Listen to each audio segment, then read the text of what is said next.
Então vamos lá, meu nome é Abdel, meu sinal é esse, assim. Meu nome é Thaís, eu tenho 21 anos. Meu nome é Rodrigo Tramonte, tenho 35 anos. Meu nome é Marcilene Alberton Guise, tenho 46 anos. Eu sou a Carla, eu tenho 31 anos. Meu nome é Daniele, eu tenho 19 anos. Meu nome é Marilene. Eu faço Direito aqui na UFSC, estou atualmente na 8ª fase. Hoje eu atuo na SIC como coordenadora pedagógica. Eu sou psicóloga no Instituto Federal de Santa Catarina. Eu sou professor de língua de sinais. Autor do livro Humor Azul, o lado engraçado do autismo. Sou estudante de engenharia elétrica, trabalho também. Tenho perda auditiva moderada bilateral. Eu faço curso de antropologia e estou na 3ª fase.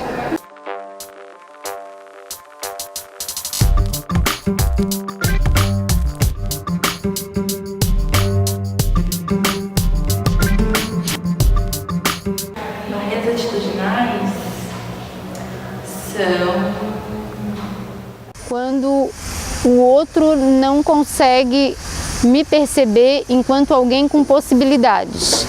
Quando ele só consegue me enxergar enquanto incapacidade porque ele só vê a minha deficiência. os pré-conceitos que as pessoas têm sobre a gente, aquilo que elas acham que sabem sobre a gente, mas que são mitos. Agora, a barreira atitudinal, ela depende do outro.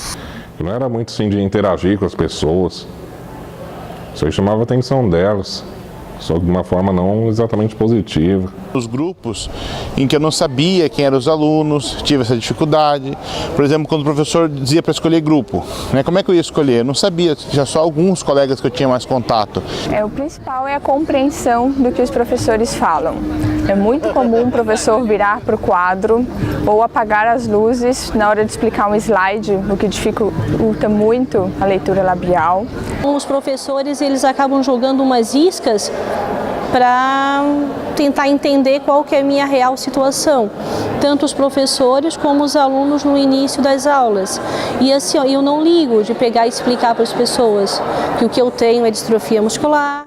Então isso a gente se depara cotidianamente, né, com essas barreiras atitudinais. E no meu entendimento são as mais difíceis de resolver, porque por mais que eu tente, por mais que eu diga, se ele não quiser fazer o exercício da mudança, essa barreira ela não vai ser retirada. O que me atrapalha não é minha deficiência, mas às vezes o modo como o outro me vê, assim.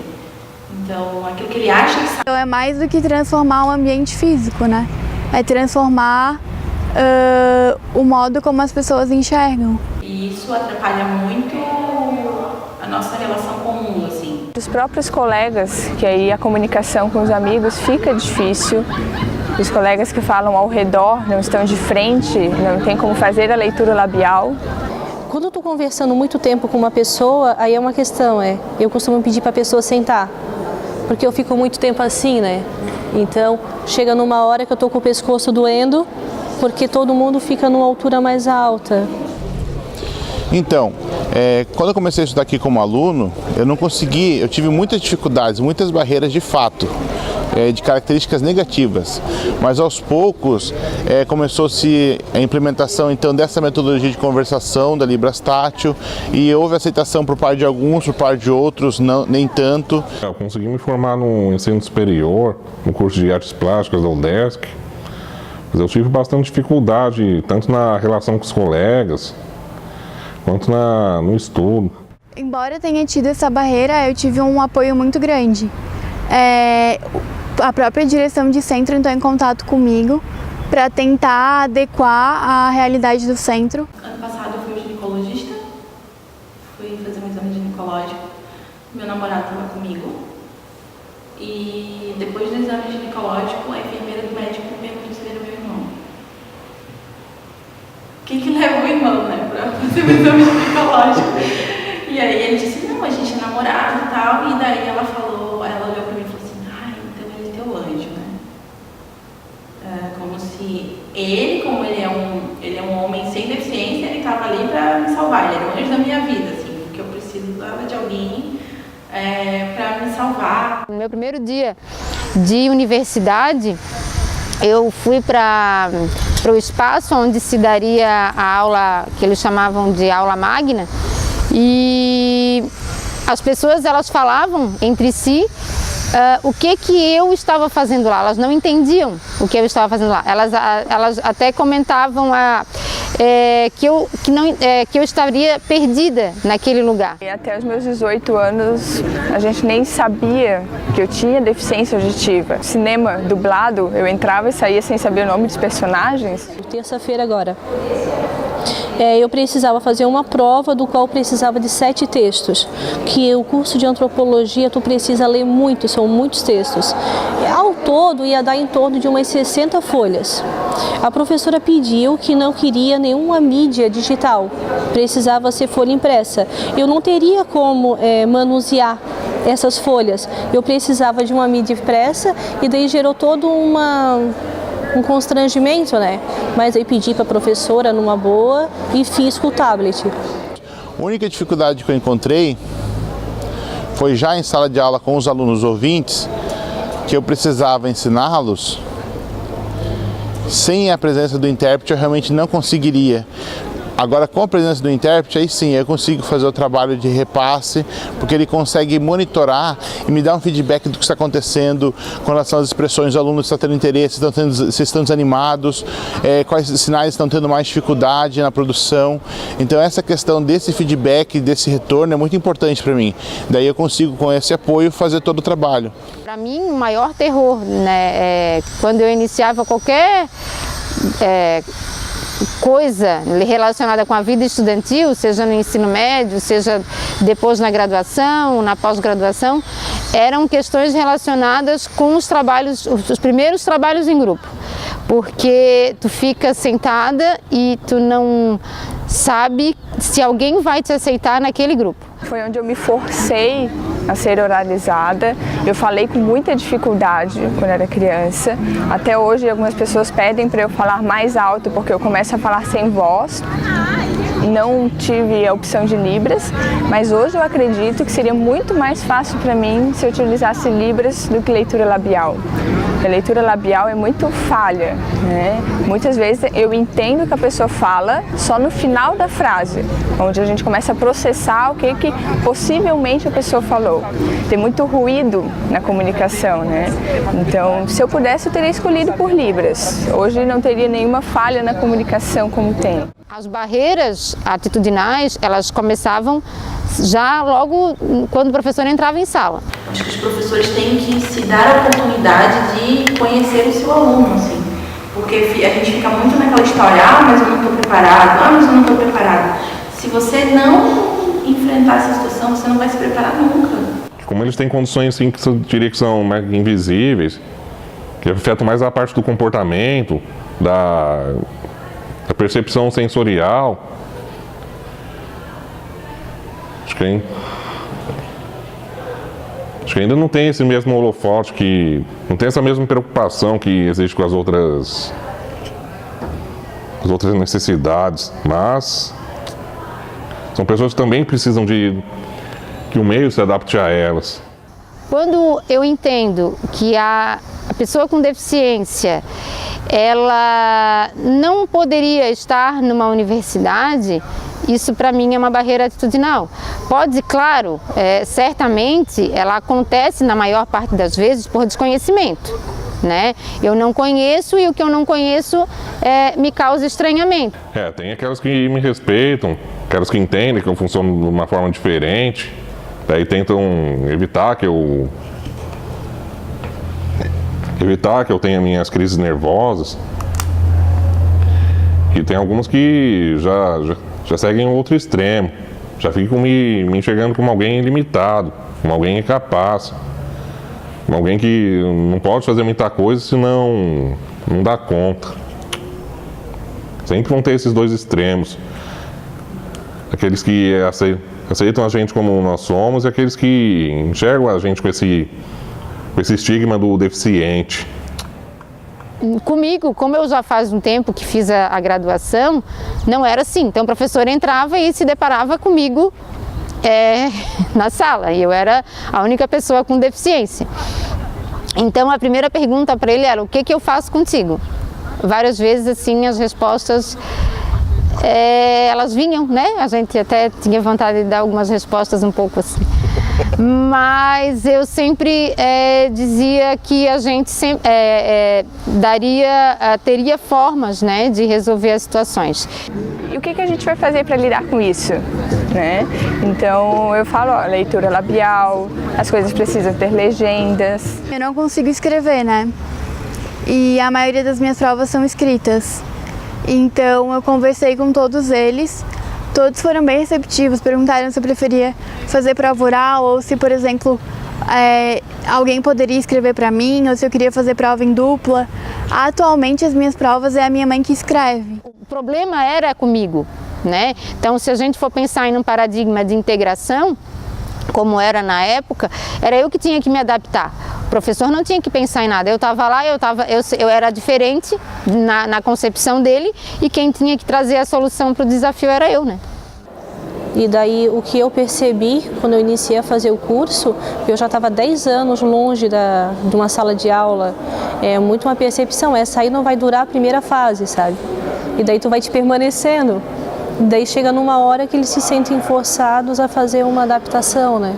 Então, para além de todas as questões atitudinais, arquitetônicas, né, existe também um entrave burocrático bastante grande. Eu acredito que, assim, em relação à mudança de compreensão da pessoa com deficiência, isso está caminhando. Mas tem que ser mais do que isso, né? Então realmente é um trabalho que começa engatinhando, né, de muito do que foi feito no passado para que continue sempre aumentando. Então eu acredito que hoje já melhorou, nós temos a presença dos guias que de fato estão trabalhando e também temos outros guias que a gente chama também, que a equipe aumentou, né, que antes eram só 2, agora são 4, então isso é muito bom. Nós ainda estamos vivendo no momento em que eu apago o fogo. O certo não seria tu correres atrás, seria já haver uma infraestrutura que propicie tu estar nesse ambiente, né? De tu ter que ainda mostrar na legislação, no arcabouço legal, que a universidade tem sim que promover a acessibilidade e não só a entrada, mas a permanência com qualidade desse sujeito no espaço acadêmico. Uma estratégia que pode funcionar com o autista é o ensino ser vocacionado.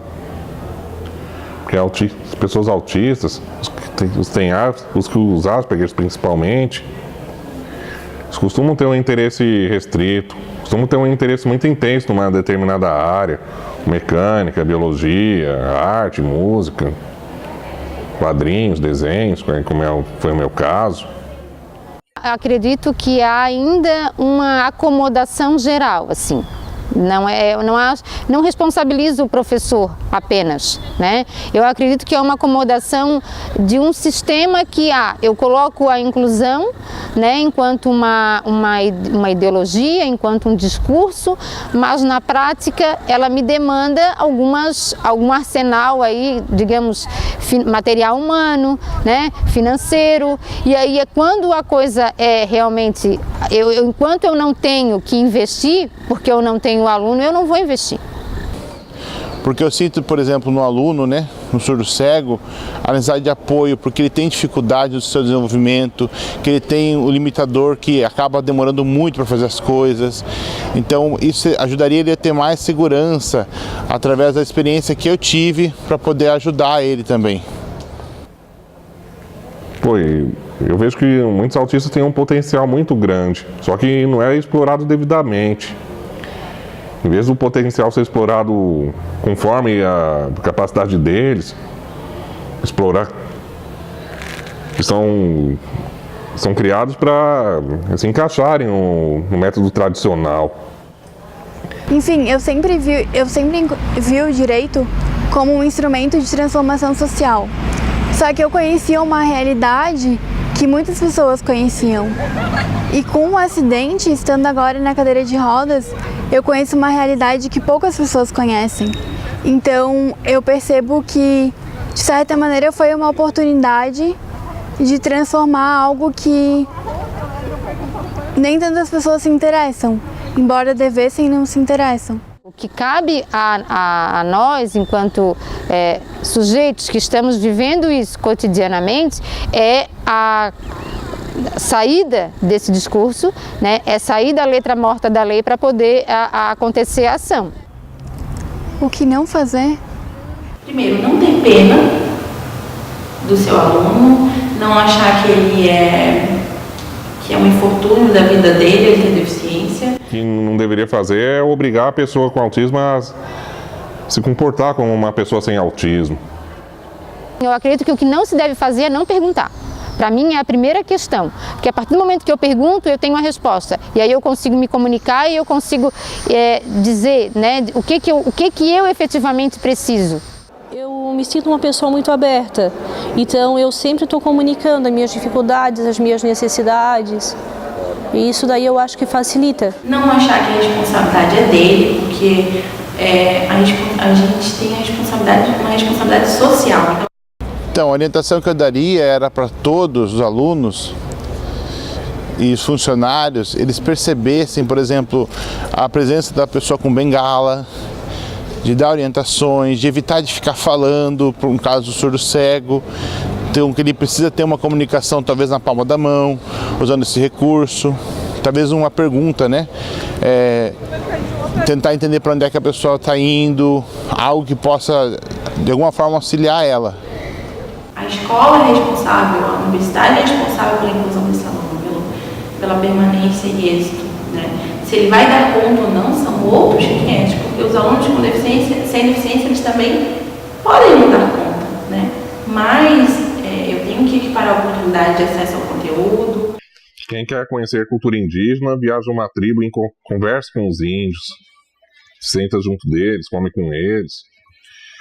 Quem quer conhecer a cultura de outro país, viaja até ele e conversa com os nativos. Então, por que tanta gente quer conhecer o autismo, mas não conversa com os autistas? Pensar em não fazer não querer manter o diálogo para não conhecer. Aí eu penso que é o primeiro passo para incorrer em erro. Talvez seja o primeiro passo também para a gente conseguir a mudança. Exatamente. O próprio aluno. Exatamente.